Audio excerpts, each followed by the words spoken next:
Greetings, members one and all of the Salivation Nation.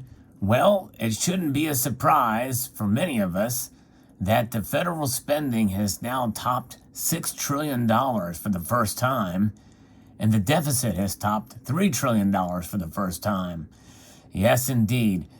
So we are increasingly, rapidly ramping up our debt. And how can we get out of this mess?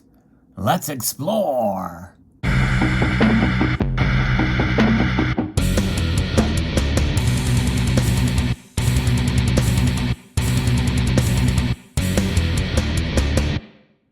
And that is the question. How do we get out of this mess? How do we get out of this debt that just keeps climbing up with government spending?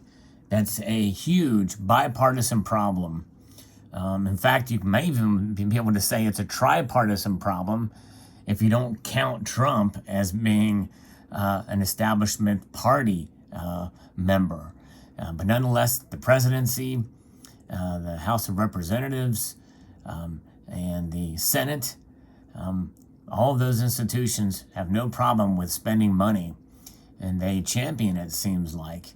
And of course, what's been happening lately has been unprecedented. It's like wartime, essentially, as we fight this virus.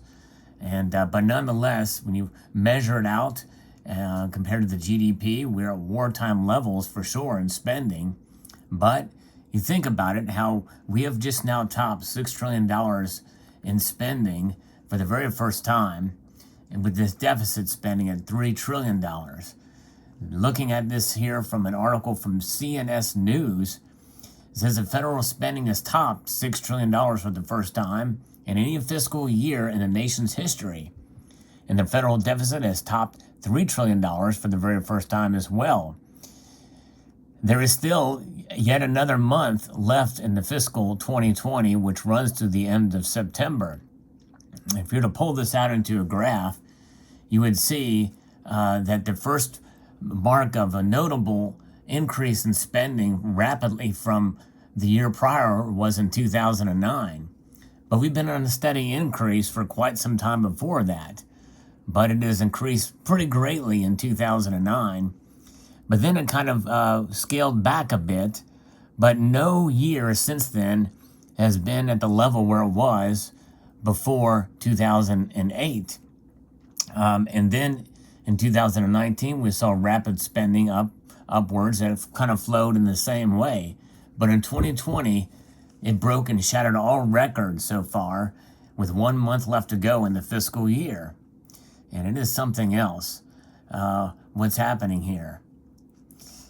The largest deficit the federal government ever run before this year was the $1.6 trillion deficit in constant with the August 2020 dollars, and that ran in fiscal 2009 during the last recession.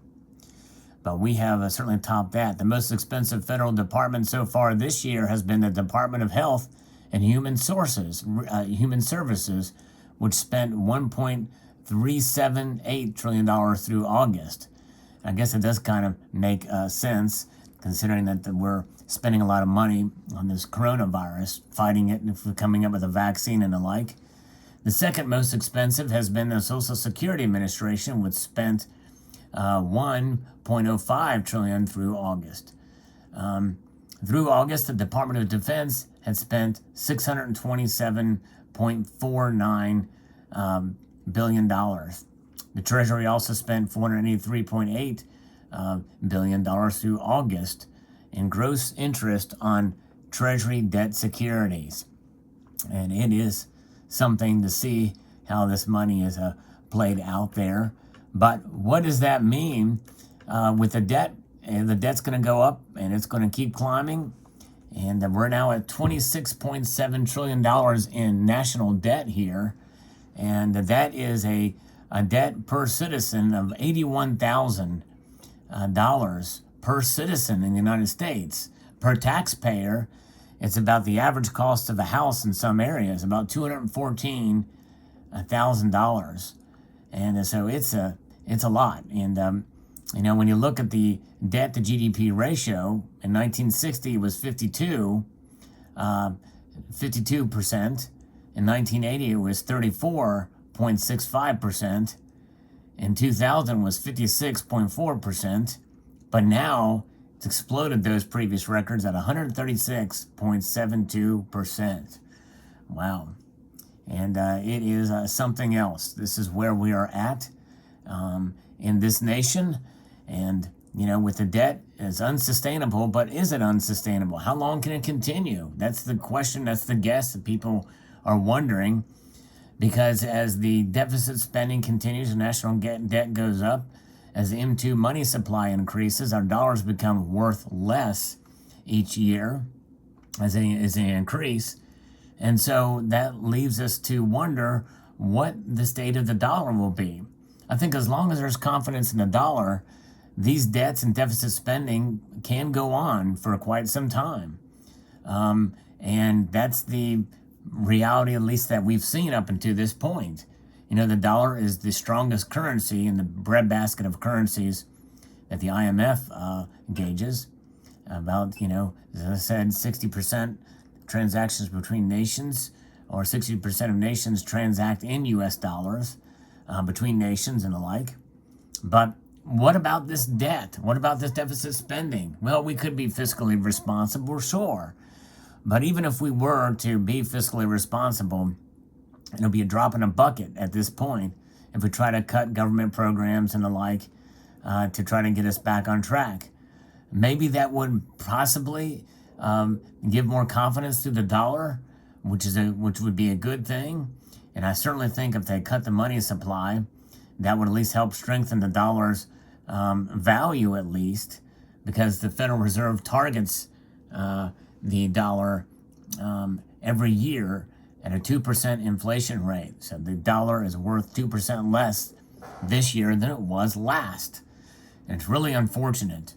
But what do we do about this debt? Well, this thing can go on for quite a while.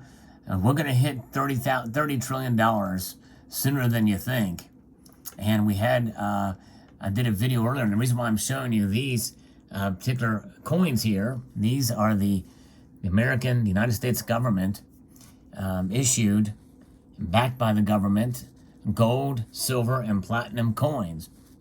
And these gold and silver are in the Constitution and denoted as money. They are to be nothing else but gold and silver to be used for transactions between states. And so why aren't we using them as money anymore? Well, because you can't print them like it's going out of style, like you can the dollar. And that is a problem. So what is the solution? Well, potentially some people had suggested that we incorporate gold as part of a something to strap the dollar down to contain the dollar. And a gold standard or a bimetallic standard using gold and silver. Others don't think that'll work. And it may be very difficult to do. But if there's going to be a reset of the dollar, or the dollar is going to crash, more than likely they may consider an option to go back to some sort of standard based off of gold or gold and silver, a bimetallic standard, which I'd like to see a bimetallic standard myself. But what about the debt that we have? Well, twice in recent history has platinum come up on how to deal with the debt. Now, it seems like it would be a very, very simple solution based off of what has been proposed by Congresswoman Rashida Tlaib, and that is to strike $1 trillion platinum coins to pay off the debt. And so you take to pay for certain programs. And she actually made that proposal in regards to coronavirus relief package that she had wanted to have, which essentially provided universal basic income in perpetuity, or at least for a year, and paid for by minting 2 of these with a instead of $100 denomination, they would have a $1 trillion denomination for the cost of that program. And she says there is a loophole that gives the Secretary of the Treasury room to be able to mint these coins and to put any dollar amount that he so desires. The Treasury Secretary can do that based off of a law. I think it was in 2005 that gave him that authority. But would our debtors buy that? I don't know. You basically create coins that will pay off the debt, and so when the debt reaches 30 trillion, well, you could essentially just mint one $30 trillion coin, and maybe even a little bit more. You can get some change back from it, and then you pay off that national debt. It's essentially a trickery, and certainly the debtors and other nations that we owe would not be too pleased to see $2 or $1 trillion coin sitting in the vaults that liquefies debt and cancels out debt based off of that action there, because the debt really is not paid. It's just a sleight of hand, so to speak, in order to make that happen. But nonetheless, there it is. Interesting indeed. And there's where our situation is now. How sustainable can it be? How do you stop it? How do you get back into some sense of normalcy? Well, normalcy is continued debt and deficit spending. It's just the amount has increased. But they're adding debt like it's going out of style, and like there's no tomorrow. And they'll continue to do so on some level for a ways to go. But the last message I will send to you is this, that no matter what our government does, no matter how big our debt and deficits get, well, they are calculated with debt instruments. That is the dollar. The dollar is that debt instrument. And I would argue that the best way that we can protect ourselves is to not only maybe have some of these on hand in case of emergencies in the short term, but also to have these on hand, gold and silver especially, for the long term, because these are money, and they will always be money and contain an intrinsic value that will protect you from economic instability. So there you have it. I hope you enjoyed this video. Post your thoughts below. I'd like to extend a multitude of gratitude to you all for taking the time to watch, and encourage you to please rate, share, comment, and subscribe.